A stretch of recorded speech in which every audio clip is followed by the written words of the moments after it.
After Diddy's dirty laundry's been aired all over the media, tons of people are coming out with their own stories about the bad boy mogul's dark side. But one rapper who hasn't hesitated to speak about Diddy, even in the past, is Eminem. But what's happened to the Mockingbird singer lately? Now, is he trying to stay under the radar? Or is he preparing for Diddy's final downfall before he comes and exposes him one last time? Sean Diddy Combs' bizarre "it was handled" reply to Eminem's claim that he put out a hit on Tupac Shakur has resurfaced 5 years later and sparked yet more controversy for the embattled music mogul. So Diddy's response to the rapper's 2018 diss track, Kill Shot, which tied him to the murder of the late rap icon, has resurfaced as Diddy is entangled in lawsuits and home raids. In the song, Eminem calls out Machine Gun Kelly saying, quote, "Kells, the day you put out a hit is the day Diddy admits that he put the hit out that got Pac killed. End quote. So this is in reference to the infamous 1996 drive-by shooting in which the legendary rapper was murked. So following the release of the track, Diddy responded in a now-deleted episode of Joe Budden's YouTube series. During his guest appearance, he shared a very cryptic reaction, telling listeners that the situation with Eminem was handled privately, adding, quote, "He said there's nothing to say about it. It's in my hands. Now everybody knows that the beef between Diddy and Eminem runs deep. I mean, why wouldn't it? Eminem practically called Diddy out for Tupac's murder and the kill shot. I went undercover to see what Diddy does to new rappers. I'm like, look, Diddy, here's my demo and my resume. Diddy replied, the only demo I need is to see how good you suck my dick. I was like, the fuck you think you is? What? Like, I'm Diddy. I took off my disguise and said, I'm Eminem. Diddy ran away. That ain't all, though. Once upon a time, Eminem also went undercover to see what Diddy does with new rappers. And y'all won't believe what Diddy asked them to do. So Diddy got a history of doing that. One thing I did see in this lawsuit, Lil Rod, he alleges that, Diddy's son Justin was helping Diddy, get underage girls. And I guess he was bringing them to parties. You know anything about that? I think Justin is the boy that could do it, if anybody. Him or either Quincy. You understand? Justin is a pretty boy. You understand? He look young. He around that age, what he about 25, 26 years old? So I don't know about underage, but it's a possibility because those girls 16, 15 years old, they're going to like that light skin, that curly hair. You understand? Man, listen here. We got girls that's, what you call them, video vixens. And I ain't gonna mention no names because I don't want to hear. They say they were sneaking into parties at 15 and 16 years old. So why you think 15 and 16-year-olds ain't sneaking in the Diddy party?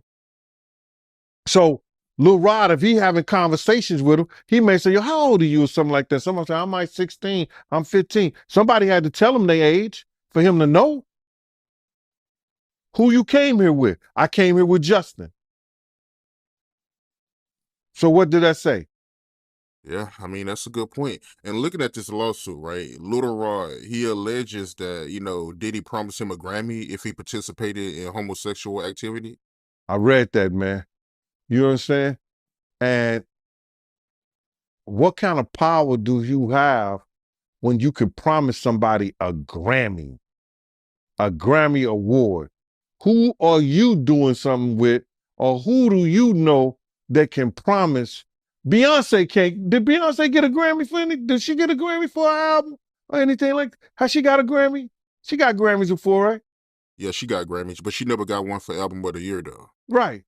So if she never got a Grammy for Album of the Year, and Diddy could promise a producer, if he's in a homosexual act, that he could give him a Grammy, what kind of power, who he doing, or what he know that he could get that done? That's some kind of spooky shit, bruh. No disrespect. That's real spooky. If he could promise somebody. And good thing the kid didn't believe him, because if the kid would have believed him, he might have got his booty hole tore up.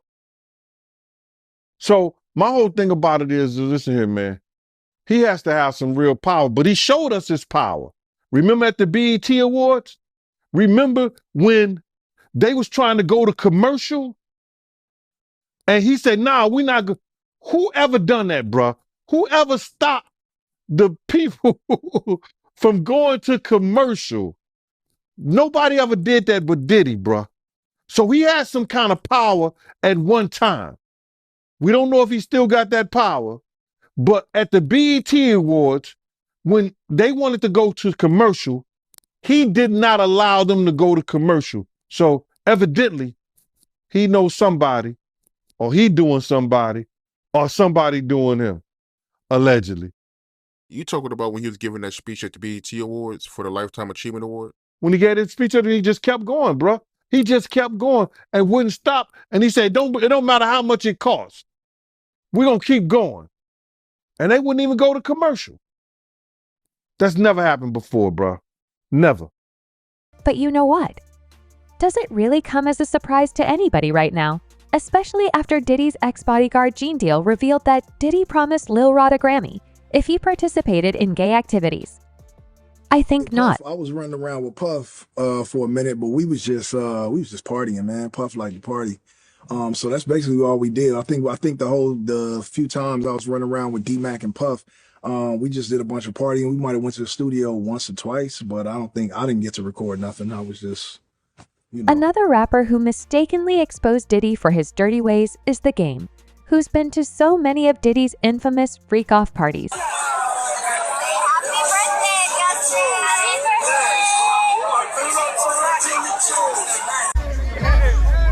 Welcome to the family, John. In fact, there's even a viral video of Diddy and The Game giving an underage Justin Bieber drinks at one of Diddy's freak-off parties before allegedly abusing him. You know what? Let me put it into terms that maybe a rapper could barely understand. I'm going to beat you down so severely, it's gonna leave you mentally scarred like you left Diddy's party too late.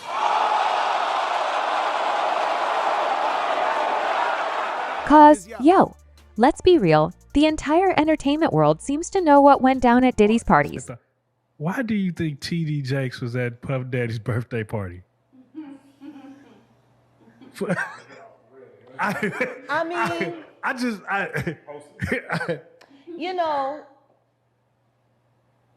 Do you remember when Bernie Mac played the minister in Friday? Yes. That's how I feel about TD Jakes. Like, that's how I see. Oh, Miss Parker, come to pray. But for him to be at a Diddy party, I don't know. Like, I feel the same way about that as I feel about when Tyler Perry came to his church and laid hands on him and he caught the Holy Spirit from Tyler Perry. Tyler Perry is the bishop of what? Like, I've never, like, and I cut a check for 100, and I'm gonna lay my hands on you, bishop. And he said, and then the bishop said, it's on the fucking internet. He's doing all of this, right? And then there's a woman on the dais screaming, push the baby out, birth that baby, I'm like, are we at church? Or is this about to turn into like a whole nother scene, like a lost scene from Eyes Wide Shut? Like, this shit is looking a little weird. I mean, if Bishop Jakes was at a Diddy party, there could only be two reasons. Money or sex. That's all that happens at Diddy parties. Money and sex. I hope it was for money. Charitable contribution. I hope it was for money, because arguing about who's going to put the strap on is, that can be a very uncomfortable situation. You know, we're going to pray on it. American Pastor D. Jakes is among Diddy's very favorites, and he was always in attendance at his parties. If you're wondering what a pastor's got to do with a freak-off, you'd be surprised to know that Jakes was in on all the crimes. Long before she met Doug Emhoff, she dated some prominent men, including in 2001, former talk show host Montel Williams. Back then, he was the famous one and had to introduce her to the paparazzi. Now, the whole world knows who she is. And let's just say that Diddy is as well connected as it gets. So it explains why a lot of rappers are now choosing to stay silent about everything that's going down. You know, in case the diddler manages to find his way out of this mess as well. I ain't confused. I ain't on that shit. That nigga tried to kill me for real. I just fucking got out of that shit. I've been missing for almost like 2 years.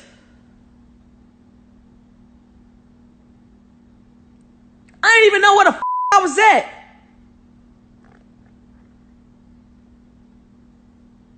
I do not f with LeBron James. That is a trafficker, my nigga. That nigga is a trafficker. He is a trafficker. He trafficked women in real time. That stole all my money out of my bank account. Now, out of all people, LeBron James was one of Diddy's most prominent party attendees. His close bond with Diddy has always been suspicious, especially now that all the dirt on Diddy is out in the open.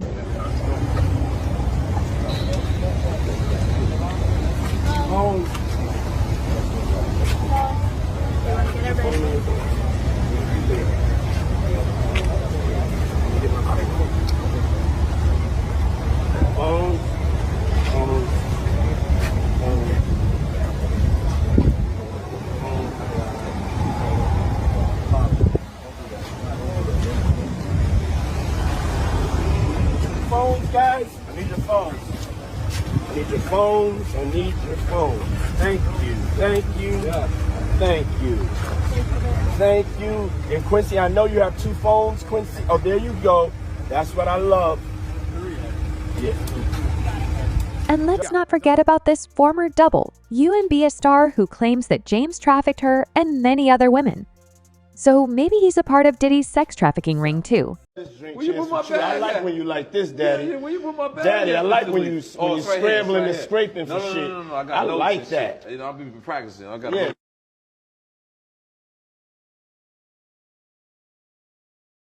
Mr. Lee. Yeah, I love this drink. Where you put my bag I like when you like this, Daddy. Yeah, where you put my bag Daddy, I like Mr. when Lee. you scrambling and scraping. When you scrambling and right scraping for shit. No. Okay, yeah, I'm not gonna go over with that one. Make a that wish. one. Just blow it out. It's your birthday every day. Every day's your birthday on Drink Champs, goddammit. I'm in. Where I look back on where I became. Did you miss me though? For real, because I'm saying it seems like a thing. I with miss this partying birthday with party, Puff, man. Man, but I'm talking about for your birthday. Huh? Why won't you party with me for your birthday, man? We partied for my birthday before. You came to my party. No, but me and you ain't never really party. You know what I'm saying? Eyes, brother. Oh, man. Eyes. I understand. You know what I'm saying? Okay. So check this out. It's me, Tyrese, Ray J, and F. Gary Gray. You know, I'm a type of nigga, I like variety, man. I like people that's unpredictable. You know what I'm saying? I like different personalities. So I was like, I never knew they would become what they are today. But you know what I'm saying? But like, you know, that sounded like the type of night I want to have in Vegas. You understand what I'm saying? Okay.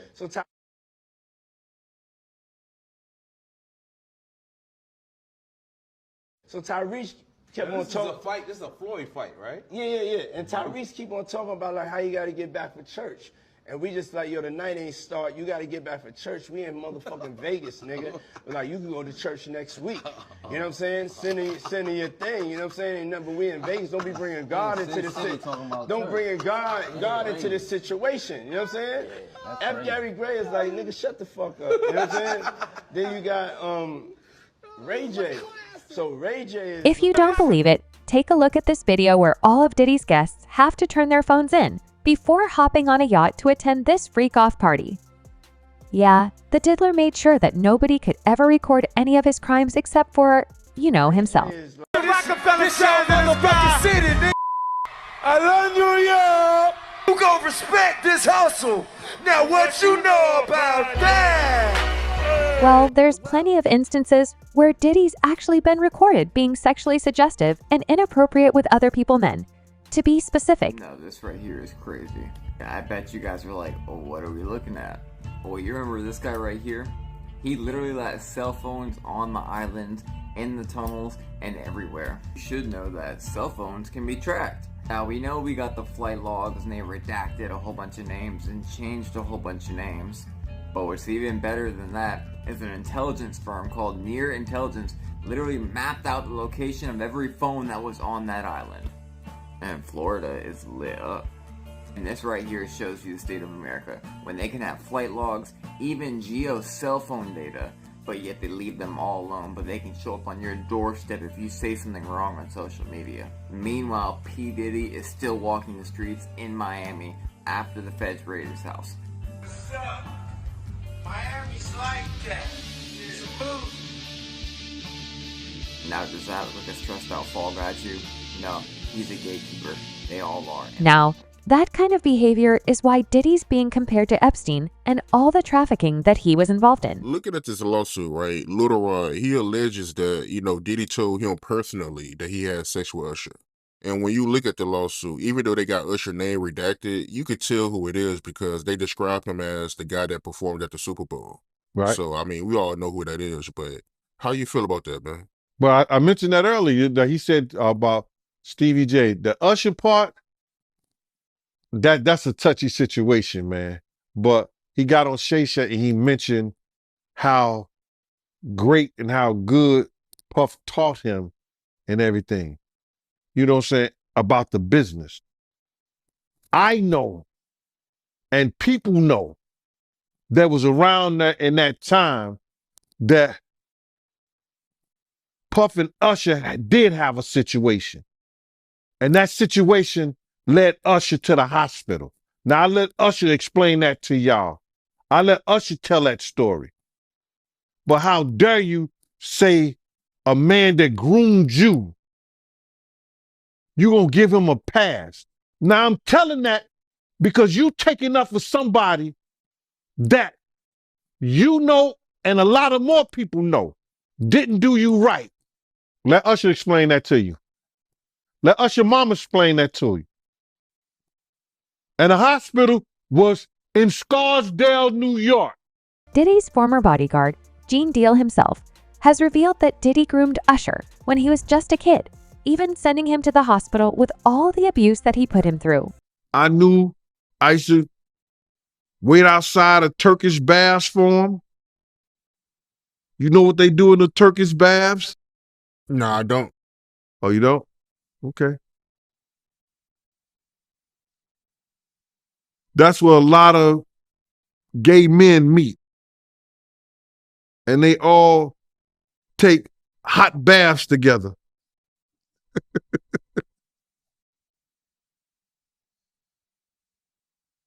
That's a lot of that these guys get into when they start having certain meetings with certain people and they meet them at the Turkish bath and they do their meetings and they meet their people in those type of situations where they're comfortable at.